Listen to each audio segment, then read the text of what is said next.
It's me again for part 2 of the midterm. I'm going to start off by showing the demonstration of this homework. So, I could not get it to go below, what was it? I could not get it to go below 50, so you do not get to see the light turn that bluish color. I did try using an ice pack, but there's just too many wires, and I didn't want to have some of the ice, some of the frost that's on the ice pack drip on the circuit board, so I decided not to do that. So while it's above 80, it goes red, and then when it's below 80, it goes yellow.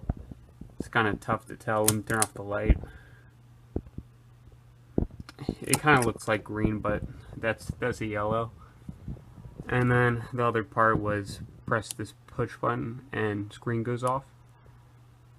See, just like that. And then we also have this potentiometer. It changes the brightness and stuff of the screen. Even when it's super bright, it still turns off. And also what it's supposed to do is once it drops down below 50, it's supposed to turn blue. But I can't really do that. I tried, but I could not, so. And that is it for the demonstration. So I'm going to start by talking about the LED. It's the same exact setup as Lab 3. We have resistors going into the wires that lead to the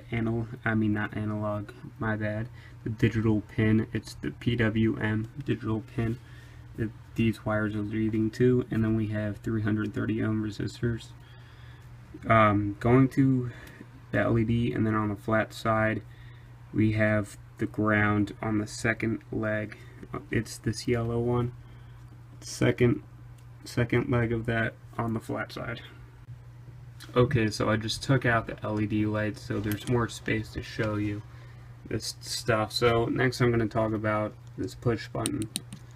Okay, I have the analog part going right into this push button, and this analog is needed in order to have the screen operated. It's this third, is it third? Yeah, I think it's third pin on the screen, and what it does is it adjusts the brightness, and if you don't have it, it's not going to be bright and you can't see it. So what I have here is I have it going here, so it's normally going here, and then it's going to here, and then this is leading to the screen. So it's normally, when it's not pressed, it's usually just going from there to the screen. But what I have is I added this wire, and then I have it going actually to the 5 volts.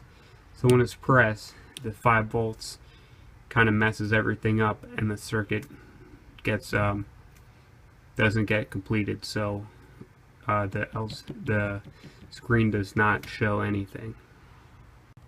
Okay, I just took out the button so you can see the potentiometer better. So what I have for the potentiometer, have the same setup as before, only the analog is actually leading to this analog as well, which leads to the third pin in the LCD screen, in the screen, which, as I said before, tells how bright it wants it. So the temperature sensor is similar to the setup. The only difference is it's not directly set up to this screen. The analog ports, the analog wire is not hooked up to the screen at all, but everything else is the same as the potentiometer. So for the screen, we have ground and then 5 volts going into it on the right 2 ports, and then on the left 2 ports we have ground and voltage going through it again. And then what we have with these are these just tell it it allows it to do the lettering. And what I found out is if you take out certain ones, then it just starts to do like this different language and writing if you take out some of these ones. So these pins are for the writing, and this actually energizes the backlight these two, the 5 volts and the ground, and these two just let it write, and that is it for the setup. Sorry this video is taking so long. I just want to make sure I've covered everything. But right here for the screen pin connection, this is where the screen pin is, and it's just telling you what it's pinned to. So pin 1's ground, pin 2's 5 volts, and all that good stuff. So we added the liquid crystal code to that, and then we identified the pins, and we identified then we named some of the stuff right there.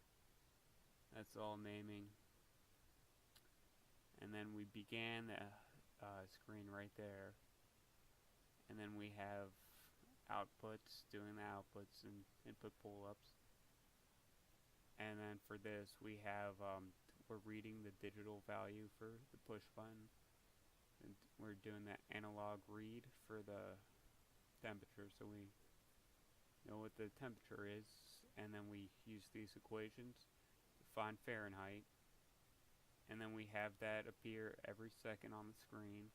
It refreshes to the new degree, and then that's our print screen right there. And then we have our if statements there. So it's saying if it's below 50, this is the color, the LED is going to be glowing. And then if it's between these two colors, then it's going to be yellow. And if it's above 80, then it's going to be these colors. So I'm just going to show you the code one more time. Not going to describe it, just going to show you everything.